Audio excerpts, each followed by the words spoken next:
ओम शांति। आज हम मनसा सेवा द्वारा कैसे सेवा करें। बाबा ने हमें 3 तरह की सेवा के बारे में बताया है। बाबा कहते हैं दिन प्रतिदिन समय नाजुक होता जा रहा है, वैसे ही सेवा की विधियां भी बदलती जा रही हैं। हमारी जो दीदियां हैं उन्होंने प्रदर्शनी द्वारा, मेलों द्वारा अलग अलग प्रोग्राम किए। जब से कोरोना काल आरंभ हुआ तो सेवा की विधि भी बदल गई है। सब ऑनलाइन हो गया है। बहुत बाबा के बच्चों ने ऑनलाइन ही कोर्स किया, ऑनलाइन ही फिर मुरली सुनी, तो ऑनलाइन बहुत अब सेवा हो रही है। एक स्थान पर बैठकर फिर भी वाणी की सेवा चलती रही, पर आने वाले समय के अंदर में वाणी भी काम नहीं करेगी, क्योंकि सभी साधन, बाबा कहते हैं ना, आगे साधन भी फेल होने लगेंगे।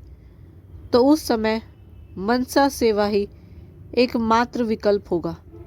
इसीलिए बाबा भी अवसर दे रहा है हमें कर्मणा सेवा की, वाणी सेवा की और अब मनसा सेवा की, क्योंकि जो मार्क्स फाइनल मिलेंगे वो तीनों के आधार पर मिलेंगे।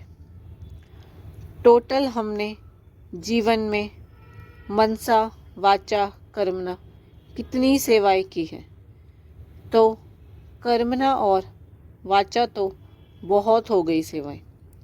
अब मनसा सेवा करनी है।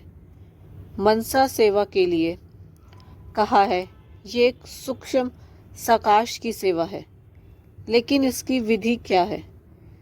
3 विधि के बारे में बात करेंगे, जो समय प्रति समय जो उचित हो उस विधि से करना होगा।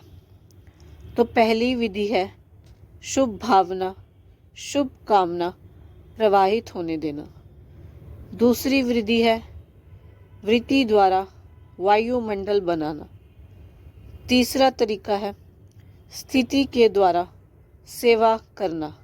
तो शुभ भावना, शुभ कामना द्वारा कैसे सेवा करनी है, इसके बारे में हम पूरा डिटेल में बात करेंगे।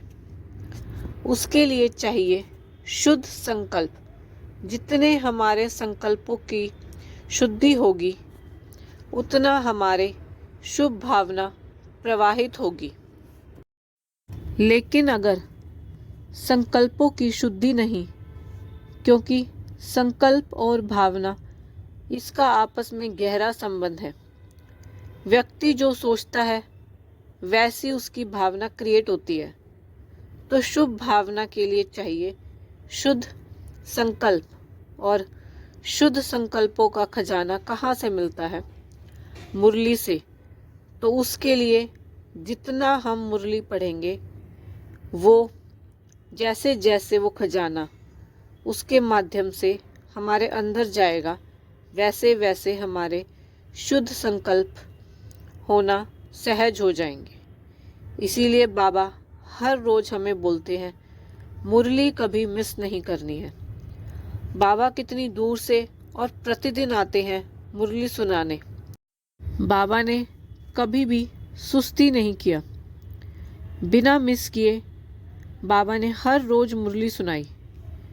तो भगवान कितना इम्पोर्टेंस रखता है मुरली का, क्यों उतना इम्पोर्टेंस है हमारे जीवन में मुरली का? क्योंकि जितना हम मुरली ध्यान से सुनते हैं उतना ज़्यादा पॉइंट्स हमें याद होंगे और उतने ही हमारे शुद्ध संकल्प होंगे, और तब हमारी भावना भी वैसी होगी। तो कैसे हम शुभ भावना और शुभ संकल्पों द्वारा किसी व्यक्ति को परिवर्तन कर सकते हैं या सेवा कर सकते हैं?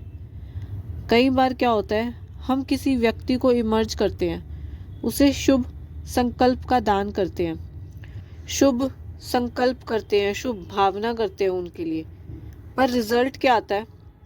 हम सोचते हैं कि कोई रिजल्ट ही नहीं आया, ये सब चीज़ें काम ही नहीं करती, तो कैसे काम करेगा? क्योंकि जब हम शुभ भावना दे रहे होते हैं तो उस समय कई बार हमारे अंदर व्यर्थ आता है।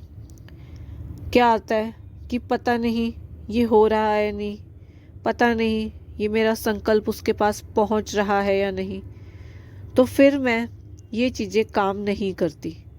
और अगर मेरी इंटरनल स्टेज इतनी पावरफुल नहीं है, इतनी प्योर नहीं है, तो भी वह काम नहीं करता, उस आत्मा तक ये हमारे संकल्प नहीं पहुंचते। तो इसके लिए उषा दीदी बहुत अच्छी एक बात बताते हैं, सही तरीका बताया है उन्होंने कि हम अपने सूक्ष्म अव्यक्त फरिश्ते स्वरूप में सूक्ष्म वतन में जाएं।